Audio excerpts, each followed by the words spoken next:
Hello, my name is Catherine Simon, and I'm here to present to you my media myth and reality presentation. So for step one of my project, I was thinking of choosing a topic for this assignment that I really wanted to make sure that it was something that was extremely interesting in finding and something that I wasn't super familiar with. I wanted to take my own thoughts and ideas on the topic and then find other thoughts and ideas and compare and contrast those thoughts and ideas. So through this process, I decided to choose the topic of women in power in the workplace. For step two, I had to find the right sources. So when searching for those sources, I would compare, complement, and contrast my topic, and I had to look at three different forms of sources: media, myth, and reality. For my media sources, I found a YouTube video by Jordan Peterson called Women in Position of Power by Bite Size Philosophy, which was published in 2018. I also found a newspaper article from the New York Times called The Reckoning, Women in Power in the Workplace, which was published in 2017 and written by multiple very influential women who have experienced different difficulties being in power in the workplace. And then I also chose a very familiar TV show, Grey's Anatomy by Shonda Rhimes, which aired in 2005 and is still airing today, which highlights powerful women in the workplace. For my myth sources, I interviewed my mother, Sue, my husband, Mike, and my boss and coworker, M and D. These people I chose particularly because they had a background in this information, but they weren't as familiar with it in a professional manner. For my reality sources, I was able to research people who were huge on this topic and had a professional background in this topic of women in the workplace. So I was able to interview a president and CEO of 15 years of her company. We call her V. I was able to interview a dance studio owner and competition owner and director, and we call her Deb. And I also was able to talk with a superintendent of a nearby town near my town, and we call her R. For my media section of this project, I had to go into my initial research, finding media sources to help get a better understanding of my topic of women in power in the workplace. And like I mentioned before, I found a YouTube video, a newspaper article, and a television show that all talked about and touched on women in the workplace. I was able to compare their ideas with my own, as well as develop new questions on the topic. So for my first media source, the YouTube video that I was talking about prior, their take on the topic of women in the workplace was women who want to be powerful in the workplace are competitive, but men who are born competitive, they're naturally competitive, innate, and in nature. They also talked about how men can see their future at the age of 18, where if you asked a woman, if you ask them around the same age what their future holds, they would say, I'm unsure. And they believe that this was a fact up until women's mid-20s. And then they decide what they want to be when they grow up. They also talked about how women have the desire to have the highest role possible in the workplace. So they do believe that women do have this desire and they can achieve these goals, but it's just more innate for men to competitively achieve these goals. This source influenced my view on the topic because I believe that men and women can be competitive in nature. I am a competitive person as a female, and I believe that I am just as competitive as a male. Women who are competitive in nature have a good chance of achieving higher positions in the workplace. I do believe that. The more competitive, the more you have thrive and strive for something, it's easier for it to come to you. But you do have to work for it. And men and women can be unsure of their future, and they can also be completely positive in their future. Everyone varies. Everyone has different views on their future. Everyone have different views on their life. And I think that doesn't vary based on men and women. I think that's just how everyone feels. For my next source in media, I chose the newspaper article, The Reckoning, Women in Power in the Workplace. And these women talked about their experiences on the topic. And they look at it from a challenging point of view. They look at it more of what are the difficulties for them, what the issues they have come across with being a powerful woman in the workplace. One of the main issues being sexual harassment in the workplace and how it impacts women achieving and maintaining a higher working position. It's very difficult for a powerful woman to achieve that role or to maintain that role because of the harassment that is being caused in the workplace.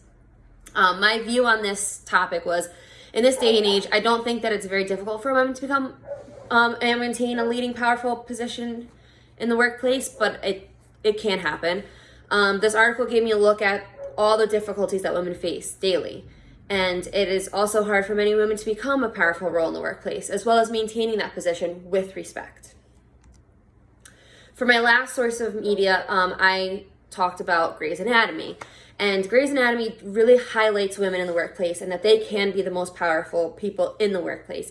They demonstrate equality and female power in an important and crucial place of work, hospital. This also allows female viewers to gain courage and confidence in achieving the positions that they hope to achieve within their place of work. To round it up, this show gives hope and enlightenment to women.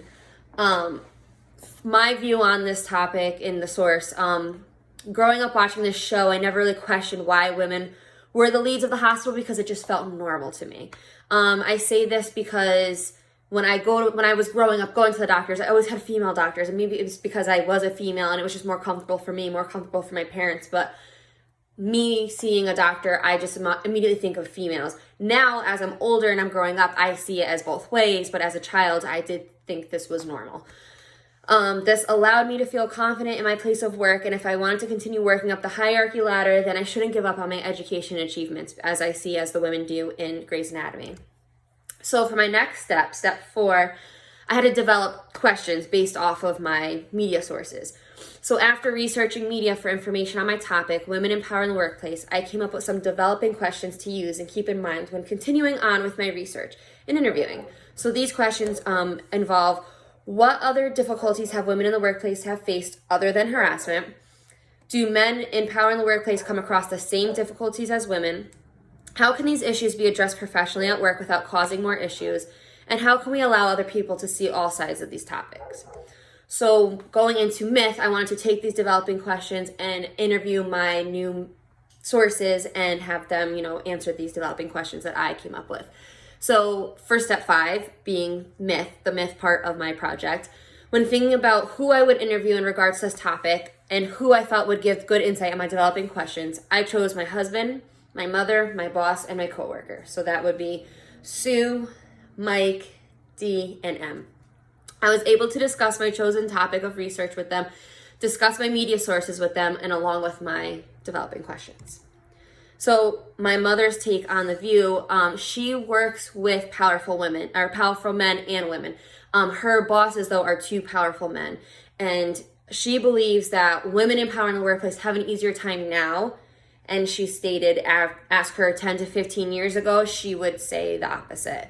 Women in power in the workplace do face many difficulties other than harassment.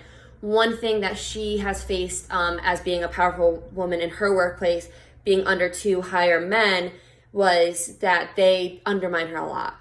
They pick on her a lot.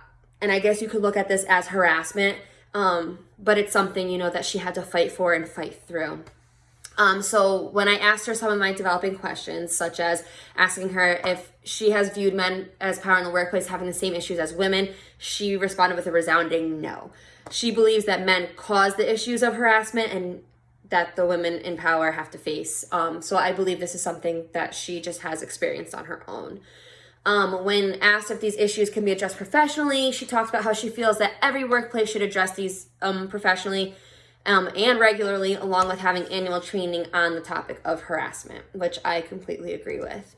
When talking to my husband, Mike, he believes that women in power in the workplace are true leaders and have a passion to lead. He works under 1 powerful woman, or 2 powerful women, and these 2 powerful women really drive his company, and everybody respects them because they have respect for their coworkers. As a character, he believes that characteristics as a strong leader should have, male or female, to give respect and receive respect. And this is in a professional manner and a personal manner. So when asking him my developing questions, Mike believes that women have a difficult time receiving respect other than harassment in the workplace. So other than harassment, he sees that respect is an issue unless it is given professionally. He believes that men and women in the workplace can face the same difficulties, but if the leader runs the business with a firm hand, power, and gives respect, then there shouldn't be many issues. And I also agreed on those statements. So for my next piece, when I was interviewing M, a principal of a school department, and D, a teacher in that school department, I kind of compared and contrast their interviews. So M's take on the topic and her response to my developing questions are, other than harassment, M faces criticism, being disregarded, or being talked back to. And she has quoted, "I have to put my foot down. This behavior is not tolerated." So she's just saying, like, when this behavior does happen, she does have to put her foot down to these coworkers, male and female, to let them know it's not tolerated. M feels that men in power in the school system receive more respect than a woman in power, and all staff must receive sexual harassment training in the beginning of the school year. So that goes for all staff in the building. But when interviewing D, she had a little different take than M, being the teacher versus the principal. So D found that she wasn't having an issue because of being a female. She was having an issue because of her age. She was placed into a classroom with paraprofessionals who have been there longer than her and have been under a different teacher. So they were undermining her because they were set in their ways with the old teacher, not because she was a female. But she does feel that men can face the same issues as females because of the education population right now. Where M feels like men receive more respect as like a principal in a hierarchy, D feels as from being a hierarchy as the lead teacher in the classroom, men have a hard time receiving respect, like same as women, because it's not as common for men to be teachers as it is for women. I do see this being in a school system now, that it isn't common for male teachers, but when we do have male teachers in the building, I see it 50-50. Sometimes they get more respect because they have that male figure, but sometimes they're mocked and laughed at because they're not a woman. So for my next step, for reality, step 6, keeping my topic in mind, I had to find professionals in this area of study who are outside my circle, so someone who I don't talk to every day and somebody that I don't know at all.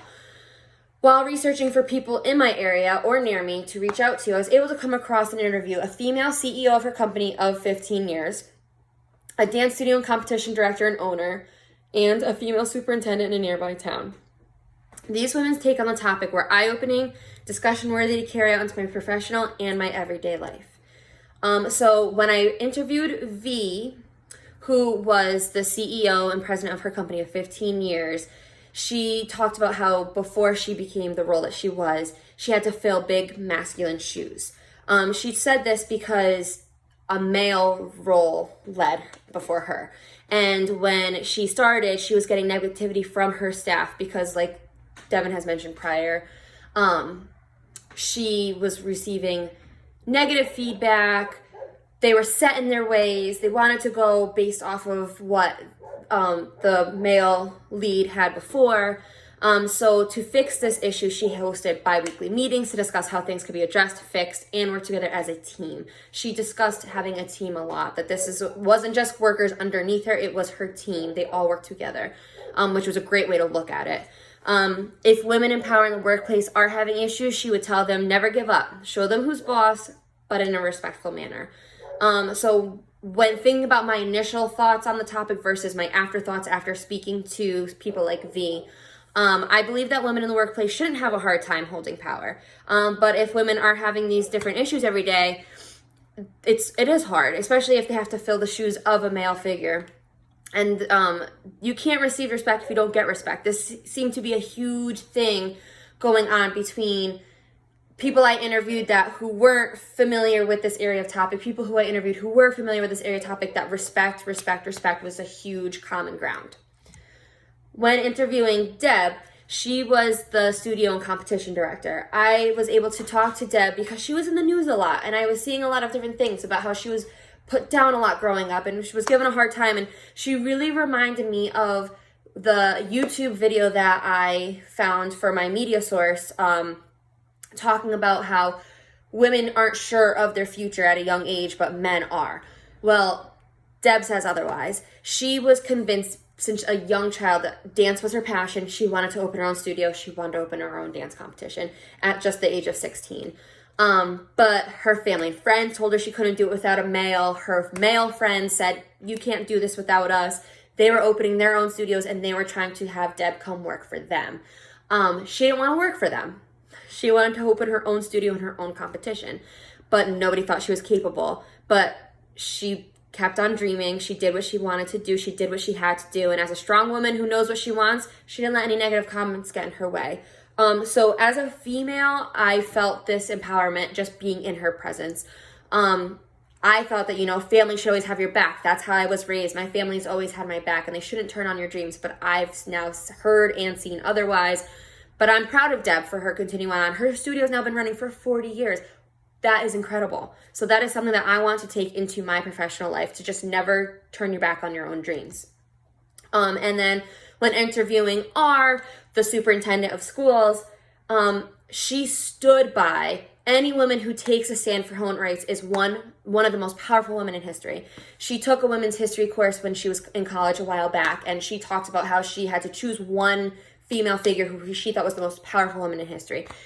She said if you asked her today that any woman who takes a stand for their rights or their point of view is a powerful woman, because they are impacting somebody in some way. And I thought that was something incredible to look at and to think about, that somebody who's taking a stand for their rights is somebody who could be changing history. It could be impacting your life, my life. It doesn't really matter whose life they're impacting, but I think that just proves that they are a powerful person. And she also believes that due to the large amount of women being empowered in the workplace, that she feels that they're finally receiving the respect that they deserve over men. That men have been getting this respect for years and women had to work for it, and they're finally getting the respect that they deserve. So women receive less respect being in power due to their emotions. That's how I felt before coming into this. And I now believe that all women can be powerful and nobody should tell them to feel or believe otherwise.